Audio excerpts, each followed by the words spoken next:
And these are resistors. I mentioned these earlier. Resistors slow down electrons. So it's important to slow down electrons because if they're moving too fast, they have too much energy. And if they have too much energy, they burn out a part. If they don't have enough energy, then they're not able to do what they need to do in that part of the circuit. The colored bands show you the amount of resistance. It doesn't matter which way you put a resistor in a circuit. It can slow down electrons the same way, this way or this way. It doesn't matter. But it does matter how much it slows down electrons. And that's why the colored bands are there, and that's the color code. If you're colorblind, you won't be able to tell the difference. But we have a meter, that red thing, which can do it. Or you can just ask me. Okay? Or ask a neighbor who's not colorblind. In the TV Gone kit, which I think everyone has, is there's 3 of them. There's 2 that are the same and 1 that's different. So why don't you take a look and see if you can find the one that's different. Can you see? 1 out of every 10 men are colorblind. That's why I use SMD resistors. It says it right on it. Yeah. So the one that's different is brown, black, orange. Why don't you grab your brown, black, orange resistor? And we can follow along with this part. When I come to soldering, you'll just watch for one's connection. But what we do is, the general procedure we're going to do is take one part, we bend the wires. Oh, let me give you words first. In English, the wires coming out of the parts are called leads. They lead the part. Whether there's 2 or 3 or 12, whatever, they're called leads. And the places that we're going to put the leads through, these holes, the silver areas with holes, and that's where we solder, those are called pads in English. Pads, landing pads for the parts. All right? So the general procedure we'll do is we take a part and we bend the leads first so that it will fit in the board. We have to bend the leads first, and for the resistors, you do it like this.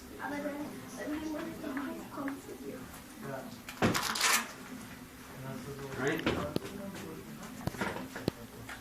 And in order to know where a part goes, you need documentation. So on the bag, there's a link to a web page.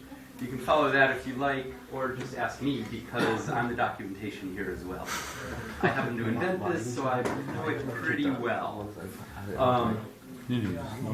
So on the board, resistor starts with R. So on the board, it's marked R1, R2, R3, etc. Do you have a keyboard? Yes. Yeah, I would solder one with her. Sure. So After I show soldering, I'll take one. So this is a little bit confusing. On the board is marked R1, R2, R3, and R5. No R4. But we only have 3 resistors. This one's R3, and the other 2 go on R1 and R5. So if you're not good at soldering, it's good to start with resistors because they're the hardest ones to mess up. They're almost impossible to mess up.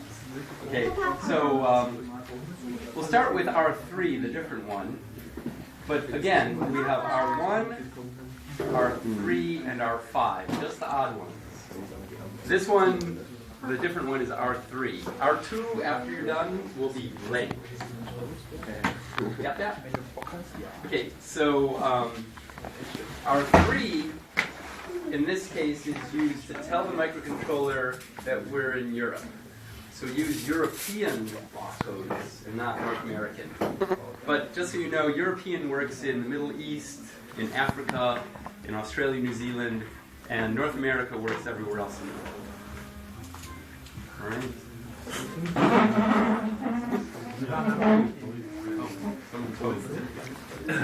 So anyways, the general procedure, we take apart, bend the leads first, so it fits in the board, just like I did this one. This one goes in R3, And if you look down on the part, it looks like sort of a rectangle. So on the board, on the correct side of the board, there is a white outline, sort of a rectangle, with a pad on each side, with holes. You push the leads through the holes, and we push the part down all the way till it touches the board. Then hold it in place, turn it upside down, bend the leads out about 45 degrees so the part won't fall out. Then we lay it on the table and we solder all of the leads to its pads. And I'll show you how to do that later. Then after we solder, then we cut the excess leads off. Alright, so that's the general procedure. And then we do the next part, and the next part, and the next part, and then all the parts will be gone, and then we put batteries in, and it'll work. And if it doesn't, then you get to learn how to debug. Alright? So, but not all the parts do we need to bend the leads first. Like this one, we don't bend the leads first, and some parts we don't push down all the way, like these transistors, because they'll break if you push them down all the way till they touch the board. Other ones we don't have to cut the leads off because they're short enough, like this one. But that's the general procedure. Right? So I'll show you where all the parts go, and now I'm going to show you how to solder. So soldering, you'll see, is easy. If you can plug or turn your soldering iron on and plug it in. It takes a few minutes to heat up.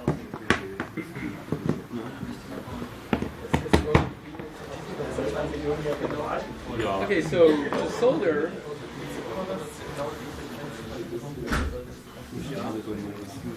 we melt this metal.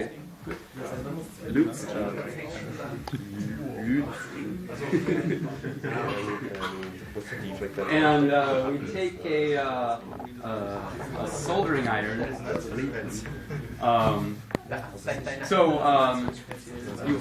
It has a melting point of 185 degrees C. This is usually at about 300 degrees C. Okay. In order to solder, you need 2 secrets of good soldering plus 3 safety tips. If you know the 3 safety tips, then soldering is not only easy but also safe, as well as fun and useful. Okay. So before going on, take a look at the tip. Look at the color. There's some silver, but there's also gray and brown and black. Anything but shiny silver is oxide of the solder, of the metals. If there's oxides, heat won't flow well. It blocks the flow of heat. So if heat doesn't flow well, we don't solder well. Cool. If heat flows well, we do solder well. I'm actually not going to use that. That's a way of cleaning the tip. But you need to clean the tip in order for the heat to flow well, so we solder well. First of all, though, you can see there's a blob of solder there. As you solder, some solder collects on the tip. And that can make a blob on our board and connect 2 pads together where we don't want a connection. So to prevent that, if you see a blob of solder, just bang here lightly on the table. Bang here lightly on the table.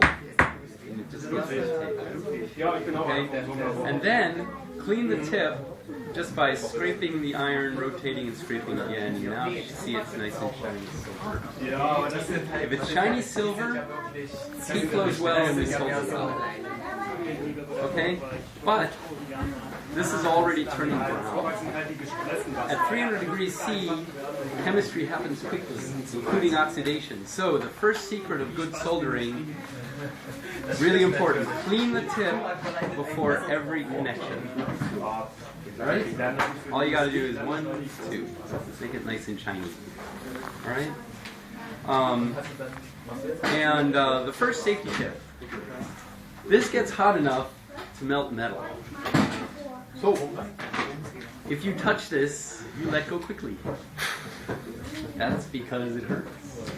And that's what paint is for, is to keep you from getting burned badly. But if you solder, you will burn yourself. It's just unavoidable. It's part of everything. This was 2 weeks ago. It's pretty much mostly healed. It hurt a little bit, but whatever. It's part of soldering. But try not to do it because it hurts. Right? Thanks. So these, by the way, are another way of cleaning tips. This is, oh, and this sponge is just a regular sponge with regular water on it. This is a scrubby thingy for cleaning pots. They make one specially for cleaning soldering iron tips made of brass instead of steel. But these work fine too. To use this, all you got to do is jab 3 times, and then it cleans the tip. So you can use either. Let's see. Yeah, second safety tip. The second safety tip is not as obvious as the first one. This is made of the perfect alloy for soldering electronics. It's made of tin and lead with pine sap in the middle, rosin core. Unfortunately, lead is toxic. It's a heavy metal. All heavy metals are toxic. I've been touching this now, and so there's a gray film on my fingers because heavy metals rub off very easily on anything it touches, including my fingers. If I were now to eat some of that yummy cake, the lead would rub off of my fingers onto the cake. And then if I were to eat that cake after doing that, then the lead is in my body. And any heavy metal, once it's in your body, it goes to your brain where it stays your whole life. It never goes away ever. So the thing is, there's already lead in your brain because it used to be in all benzene. It used to be in all paint on the walls. And we've got lead in our brains. We don't want to add any more. A little bit of lead in your brain is not a problem. Or any heavy metal. A little bit more is also not a problem. A little bit more, however, well, that's not a problem either. But eventually, you get enough lead in your brain or any heavy metal that you go insane and lose your friends. So if you want to keep your friends, wash your hands after soldering and before you eat. Okay? That's important. The third safety tip comes at the very end when I show you cutting the excess leads, which comes really soon. All right? One other thing, too. When you're not soldering, it's a good idea to keep the soldering iron on the stand because most people tell me they don't enjoy it when it rolls in their lap. Okay, so soldering. First step always, what? Clean the tip. Just scrape 1, 2, or you can jab 3 times, okay? Either way, don't do both, not necessary. So hold it underneath like this, get solder ready. You lay the hot, cleaned tip, just right there, on the pad and the lead you want to solder. So I push down kind of hard so that it doesn't wiggle around. Notice it lifted off of the table. That's okay. You just don't want to be halfway. Just all the way down. And now, it's probably easier if I do it like this.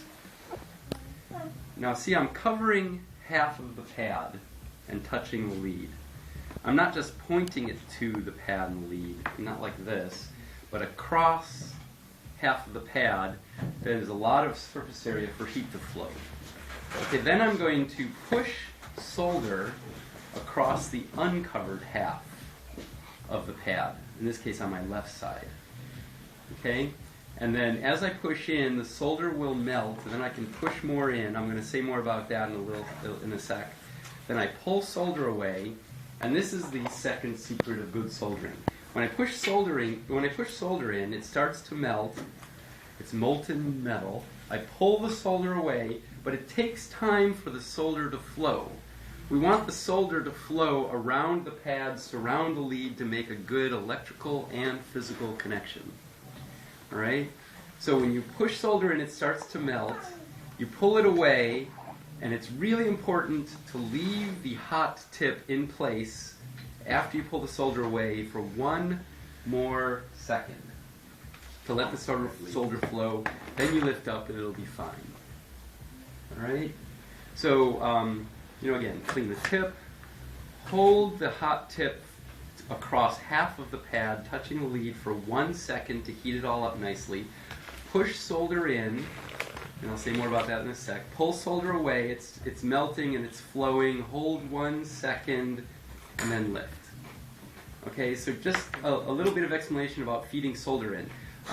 Clean the tip, hold the tip across half of the pad and touching the lead. When you push solder in, we want to push it in over the pad and under the tip. Not like this, above the board. If I do that, it's just going to melt on the tip where it does no good at all. Same if I do it this way or this way or this way. I want to push it over the pad and under the tip so it will melt and flow on the pad and surround the lead to make a good connection. Okay, so notice when I push in, I'm actually horizontal touching the board. Pushing it in, touching the board, and as I push it in, when it touches the tip, it should start to melt immediately. If it doesn't, try wiggling your hand a little bit so it finds a hotter part of the tip. Then you can push it in, it'll start to melt, and then you can push it in, and you push in about 2 or 3 or 4 millimeters. You can do too much or too little, which isn't good, but it's very easy to fix either way. And I'll show you that. So don't worry about too much or too little. Just put in like 2, 3, 4 millimeters, then pull it away. And remember, really important second secret of good soldering, after you pull the solder away, leave the hot tip there 1 more second for the solder to flow, and then lift. All right? So let me just recap once, and then one more time, and then I'll do it. And you'll see soldering is easy. All right? So clean the tip. Nice and shiny. Hold it on the pad and the lead for 1 second to heat it all up, covering half the pad. Over the uncovered half of the pad and under the tip, I push solder in about 2, 3, 4 millimeters. Once it starts to melt, pull the solder away, hold it there for 1 more second, the hot tip, 1 more second to let it flow, and then lift. Okay, and with all that explanation, now you can see how soldering is easy. If you're ready. Are you ready? I hope so. Okay. You sure? Okay, clean the tip. Hold it on the pad and lead for 1 second, covering half the pad. Push solder in over the pad and under the tip. Pull away, hold 1 second to let it flow, and then lift. That is it. It'll look easy. Do you know why? Because you can? Or it is easy? Because it is. Einfach. So that's it. So take a look. This is a little bump of solder. That's perfect. If it's flat, not a bump, but flat, that means there's not enough solder. If there's not enough solder, there's not a connection that we want, that we need. So we need to fix that, and it's super easy. All you do is just do the whole thing again. Clean the tip. You know, if there's a blob of solder, just bump it on the table. Clean the tip. Touch this to the pad and the lead. That'll melt the little blob that's there. Push a little more in. Pull away. Hold 1 second to let it flow, and let go. Okay? Now, the little bump of solder is a little bit bigger.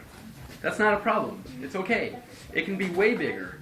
The only problem is if it's so big that it connects 2 pads together, making a connection we don't want. If that happens, it's super easy to fix also. What I usually do is clean the tip, and if there's a blob in there, then I will clean the tip. Then just wipe the hot tip across between the 2 pads, and that usually clears it. Sometimes I've got to heat the blob and then bang on the hands. But if that happens, just ask. I can help you out. It's really easy to fix. Don't worry about too much or too little. So now you get to do it while everyone stares at you, and you'll do perfect.